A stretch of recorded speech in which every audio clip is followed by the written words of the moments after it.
తుంగభద్ర కృష్ణా నదుల ద్వారా శ్రీశైలం ప్రాజెక్టుకు భారీగా వరద వస్తుండడంతో రాయలసీమ రైతులు ఆనందం వ్యక్తం చేస్తున్నారు.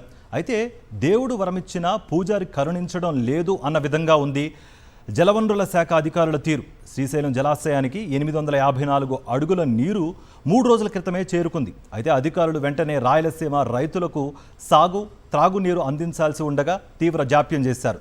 దీంతో రైతులు నీటి కోసం ఎదురు చూడాల్సిన పరిస్థితి ఏర్పడింది.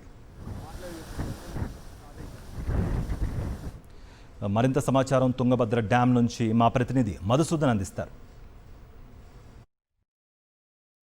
ఎగువ రాష్ట్రాల్లో కురుస్తున్న భారీ వర్షాలకు అటు కృష్ణానదికి ఇటు తుంగభద్రకు వరద జలాలు పోటెత్తుతున్నాయి. ప్రస్తుతం మనం తుంగభద్ర నది వద్ద ఉన్నాము. తుంగభద్ర నదికి దాదాపు 28 గేట్లకి ఎత్తి సుంకేసుల నుంచి నీటిని కూడా విడుదల చేయడం కూడా జరిగింది. ఈ వాటర్ అంతా శ్రీశైలం చేరుకుంటున్నాయి. అయితే శ్రీశైలం 885 పూర్తిస్థాయి నీటి మట్టం అయితే ప్రస్తుతం 860 దాకా చేరుకుంది. అయితే పోతిరెడ్డిపాడు నుంచి నీటిని ఈరోజు అధికారులు కూడా గేట్లు లిఫ్ట్లు చేసి రాయలసీమకు కూడా అందించే ప్రయత్నం అయితే చేస్తూ ఉన్నారు. ప్రస్తుతానికి ఇప్పటికే నీటి కోసం ఎదురు చూస్తున్న రాయలసీమ రైతాంగానికి ఇది ఒక శుభ పరిణామని కూడా చెప్పవచ్చు. మొత్తానికి శ్రీశైలం కూడా రాయలసీమ రైతులు శ్రీశైలం పైన ఆధారపడి ఉండడం కూడా ఉంది. అయితే ఇప్పటికే పూర్తిగా నిర్లక్ష్యం చేశారని కూడా రాయలసీమ రైతాంగం ఒక వాదన అయితే వినిపిస్తూ ఉంది. ఇప్పటికే 854 అడుగులు పోతిరెడ్డిపాడుకు చేరుకున్నప్పటికీ దాదాపు 3 రోజులు గడుస్తున్నా కూడా ఇప్పటి వరకు నీటిని విడుదల చేయకపోవడంలో నిర్లక్ష్యం వహించారని కూడా చెప్తా ఉన్నారు.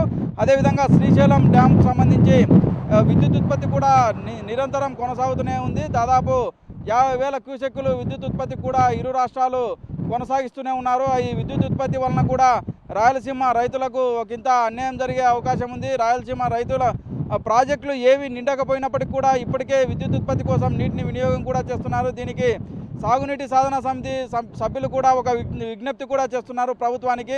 రాయలసీమ రైతాంగం పూర్తిగా నిర్లక్ష్యం చేస్తున్నారు. విద్యుత్ ఉత్పత్తి కాడికి ఈ పంట పొలాలు ముఖ్యం, రైతాంగాన్ని ఆదుకోవాల్సిన అవసరం ఎంతైనా ఉందని చెప్పేసి రాయలసీమ సాగునీటి సమితి కూడా ఒక విజ్ఞప్తి కూడా చేస్తూ ఉంది. అయితే మొత్తానికి ఈరోజు వారి విజ్ఞప్తి మేరకు కూడా ప్రభుత్వ అధికారులు కూడా ఈ పోతిరెడ్డిపాడు నుంచి నీటిని లిఫ్ట్ చేసి అక్కడి నుంచి వెలుగోడుకు అక్కడి నుంచి బ్రహ్మసాగర్ కూడా నీటిని విడుదల చేసే అవకాశం కూడా ఉంది. అయితే మొత్తానికి ఎగువ రాష్ట్రాల్లో కురుస్తున్న వర్షాల కారణంగానే ఈ నీరు వస్తుంది. ప్రస్తుతం ఇప్పుడు ఆశించిన స్థాయిలో రైతాంగానికి వర్షాలు పడకపోవడంతో నీటి కోసం ఎదురు చూస్తున్న పరిస్థితి అయితే ఉంది. పూర్తిగా అధికారులు నిర్లక్ష్యం చేశారని కూడా చెప్తున్నారు. గతంలో చూసుకున్నట్లయితే నీరు లేక క్రాప్ హాలిడేలు ప్రకటించిన పరిస్థితి కూడా ఏర్పడింది. వచ్చిన వాటర్ను అటు సముద్రంకే లేకపోతే ఇటు విద్యుత్ ఉత్పత్తికి వదలడంతో పూర్తిగా రాయలసీమ రైతులు ఇబ్బంది పడుతున్నాయని చెప్పేసి కూడా రైతాంగం ఆవేదన వ్యక్తం చేస్తున్న పరిస్థితి అయితే ఉంది. ఇప్పటికైనా ప్రభుత్వము అధికారులు నిర్లక్ష్యం వీడి ఈ